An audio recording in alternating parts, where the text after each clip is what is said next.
98 Toyota 4Runner, broken lug nut or broken stud. Let's see what it looks like. Got it jacked up. We're gonna get this wheel off of here and see what we've got. All right, so here we are. We're gonna tire off. We're gonna pop this cover off of here. It's probably rusted on. Emergency brakes off? Yeah, it's off. All right. So sometimes these have a threaded, they'll have a threaded piece right here you can screw in like a bolt. But I think we'll just get a hammer and bang around on it a little bit. You got the little sledge. Sometimes these have a ridge in these, you guys. You just have to like, kind of like.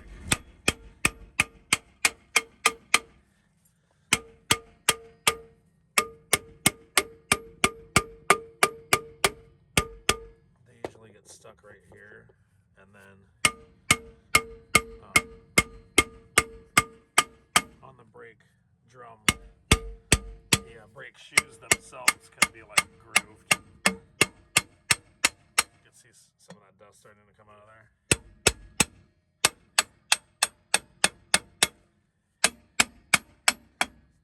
All right, so let's imagine you don't have WD-40 and you don't have anything else.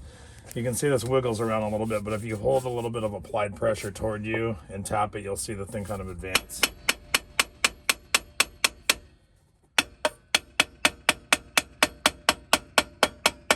Kind of work your way around.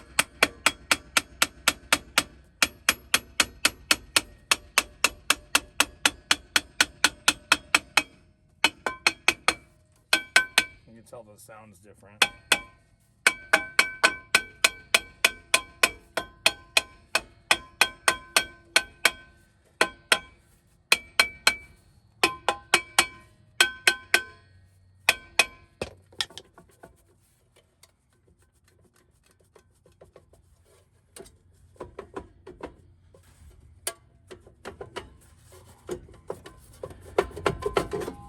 So you'll get a lot of this buildup. It's like a brake dust buildup and dirt and corrosion. And when these shoes wear down, sometimes there's a little lip that's created right here and it'll grab it. You can kind of feel that little groove. And so what happens is this outer edge right here where the shoes don't ride, there's a ridge. So you could get in behind here and you can take that tensioner from behind and you can actually loosen this brake assembly up and get these pads to go in. That's the adjuster right there, and you can get those in. It might come off easier. There's several different methods, but that's usually what I do. Then you can just throw it right back on when you're done without any adjustment. So there's our broken stud. You can see it right here.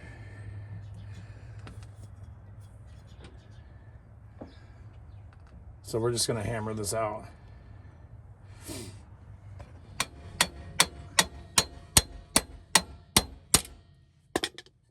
All right, so it just flew out. So there's the stud, and you'll see these little grooves. It's got these splines. They're gonna go in here, and you can see them in this hole. They're kind of made. So what we're gonna do is we're gonna slide the new stud back in, and then we're just gonna use a series of washers and the lug nut to just kind of suck the surface in. But basically that's about it. All right, so basically what we've got is this washer setup, and we're simply just gonna slide this in the back and just get ready to tighten a lug nut on it. And these are looser. It's almost just gonna be like a press. As the nut turns down, this will advance forward as we're tightening it. So just kind of come in the back of here and I usually see where they'll spin this thing around a little bit until it kind of gets caught in some of those grooves. You can feel like that. So that's kind of going in the groove right there. Now if you look back here, you can see there's a little bit of a gap. And so that's what we're gonna seat onto this. So take a few of your washers.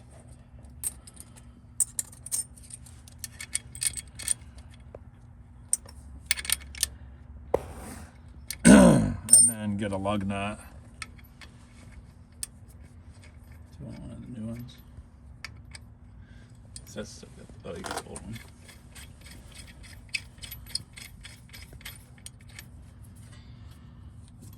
And then that should start,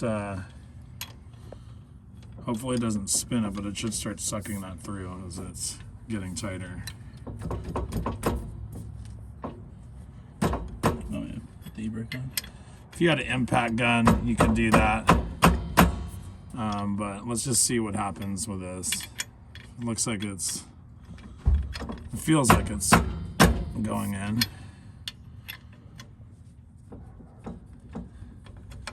I'm gonna take this to the bank. Okay.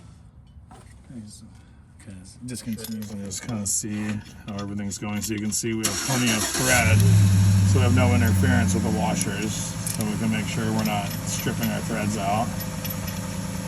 So should be able to just keep tightening this.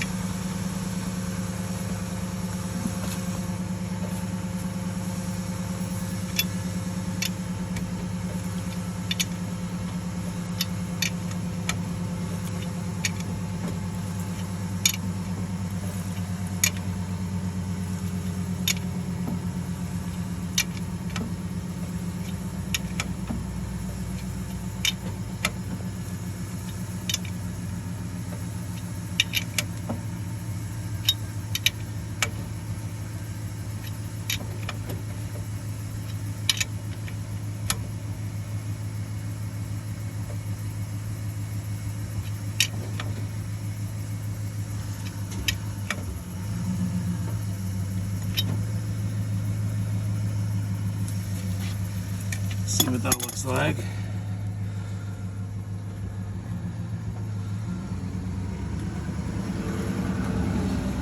Looks like it's got a little ways to go. You'll probably know you're there when it doesn't turn anymore.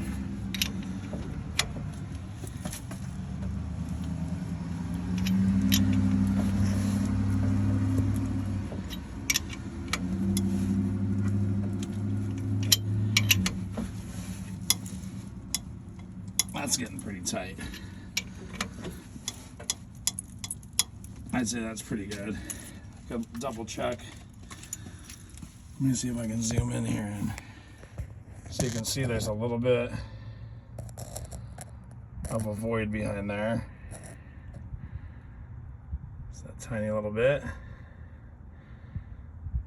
So sometimes if you use an impact, it'll drive it down there a little quicker. It'll be like brrr, and rattle it right in. But since we've got like applied force right now, it takes a little bit to get it down there, but we're gonna work on getting that last little bit down because it needs to be seated. So what we're gonna do is make sure we have enough washer space so where this lug nut hasn't gone in here and it's sitting on any of this. I think we're still good. So we can still see this has a ways to go. You can see all these little shoulder pieces right here and this one right here. So this is actually going inside that a little bit. That's probably where we're losing some of our spacing.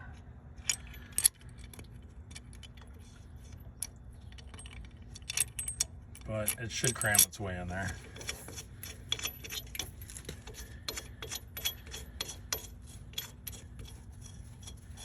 Just in deforming that washer, you're going to lose some of what you're trying to get out of it.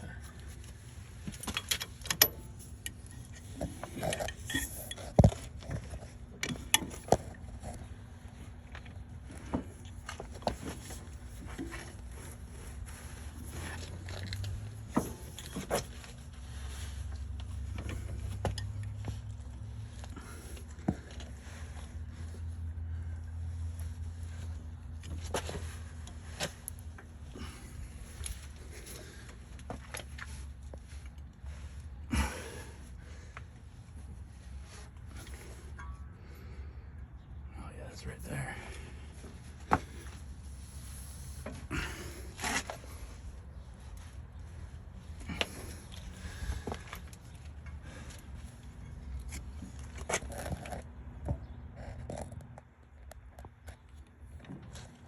Oh, I think you might have got it.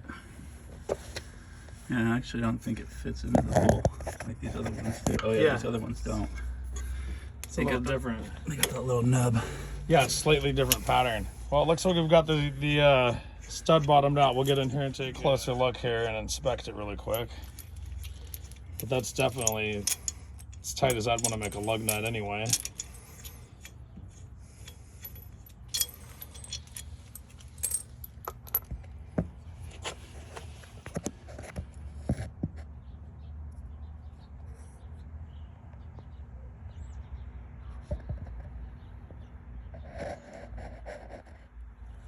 Yeah, I definitely don't see any daylight in there. So anyway, 98 Toyota 4Runner, 3.4 rear wheel drum. Those are a couple of techniques for knocking your drum off using a couple basic tools. 1/2-inch breaker bar with a 13/16 for your lug nuts. A few washers that'll slip over your stud and apply pressure. And just make sure you do those things so where you look and make sure the piece is all the way seated on the back to ensure your lug nut's fully seated. And that's it. That's your repair. We'll throw this back on and try to line these lug nuts. Okay, so e-brake is off. We're gonna try to slip this drum back on with the existing however it was set when we slid it off.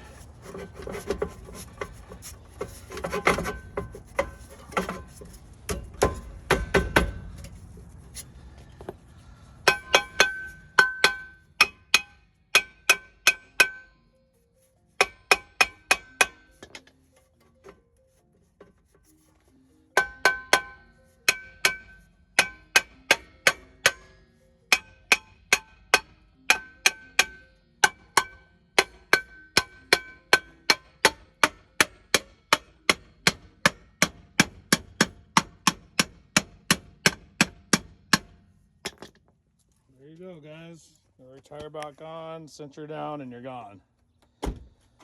That's the repair.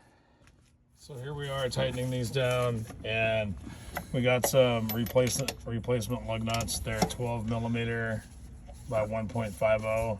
They're a little different than the stock, but the thread's the same, and it's going to work on the aluminum rim. Another tip when you're tightening these down, these are aluminum rims, and they always do recommend to bolt these down and drive them a little while and recheck the torque. It's always a good idea.